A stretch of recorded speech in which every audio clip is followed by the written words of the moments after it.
ku rattaba mana subscribe sannan ku danna ƙararrawa. Haka zalika ku bada mana like, ku suburbudo mana sharhi, sannan ku yada wannan dauka. Kai kenan. Yau za mu ci gaba da gudunmawa da shawarwari ga dukkanin mabaki da na ganin mata kan zamantakewar yau da kullum ta zama iya sauransu.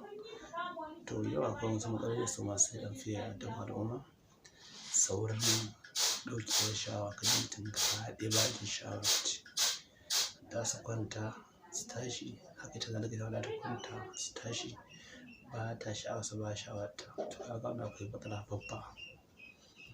Sabida tasirantuwa da yawan tambayoyi da muka fiye samun su, to lallai wani abin duba ne, kuma insha Allah zan bada gudunmawa iya bakin gwargwadon mu a kanta.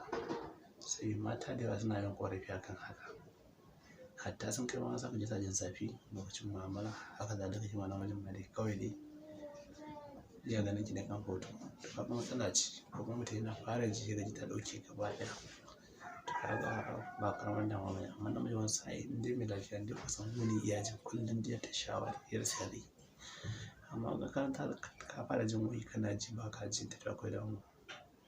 To ga hanyar zabi domin a magance kuma da shawarwara masu sauƙi. Duk wanda ya san ya fama da matsalar nan, abubuwa guda biyu ne ma abun da yake da ya samu nono ne, nonon ma kuma nonon tinkiya.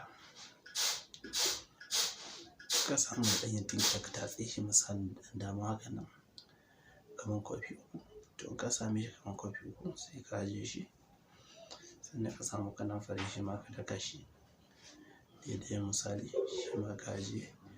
To abubuwan da za ka amfani da shi dai ga su nan kamar haka. Da zarar ka samu wani abubuwan guda uku ka tara su, to ka samu maganin kafa, sai dai a yin sani ba ka sanya za ka haɗa shi ba. To ka samu nonon saniya, nonon tinkiya din nan sai ka sa shi a wuta. Ka sa wuta ba bai tafasa ba, ya kau da sanyi a jikinsa da ya ɗan yi ɗumi. Ka samu kanamfarin nan shi ma garinsa ya tabbata ya dahu, sai ka sauke shi, sai ka samu ka sha. Sai ka samu misalin kofi ɗaya ka ajiye a gefe, sai ka samu kanamfarin nan teaspoon sai ka zuba a ciki, sai ka gauraya, sai ki sha ko ka sha. Ka yi haka na tsawon sati guda. Dai wani matsala ne in Allah ya yarda a rabu da ita, sai dai na wata matsala ɗin nan gaba.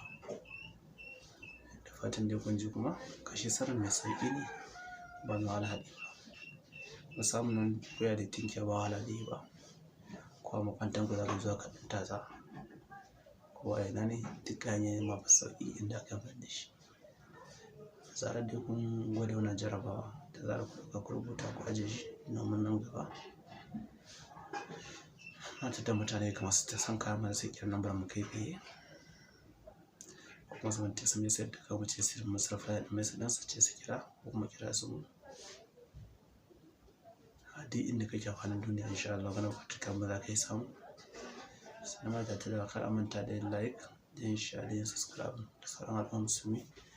Sai amfana ka tura ita social media irin su WhatsApp, Telegram, Instagram da sauransu baki ɗaya. Mata da mutane wani subscribe, like, share a tura ga al'ummar musulmi baki ɗaya. Da zarar mun san kuna jin daɗin shirin nan, kar ku manta da yin like, shi ne ke ƙara ƙarfin gwiwa ku ci gaba da ƙoƙarin kawo muku abubuwa masu amfanarwa kuma masu ilimantarwa a kai tsaye. Akwai ilimin da muka yi da can ɗin insha Allah zan zo nuna muku yadda za ku na haɗawa ma. Har muna sayan ma abubuwan masu ba inda za a yi a sha domin a jarraba shi. Da fatan dai kun ji kuma za ku ƙoƙari a jarraba. Idan za ɗauke shi in Allah da ta zo ƙarshe. Allah mu saka ya bana tuna fi dina sun ta ku aka ta sada zabin da rabbana ka bani na ina ka ta sami ali. Subhana rabbika rabbil izzati amma yasifun wa salamun alal mursalin. Alhamdulillahi rabbil alamin. Ku rattaba mana subscribe sannan ku danna ƙararrawa. Haka zalika ku bada mana like, ku suburbudo mana sharhi, sannan ku yada wannan dauka. Kai kenan.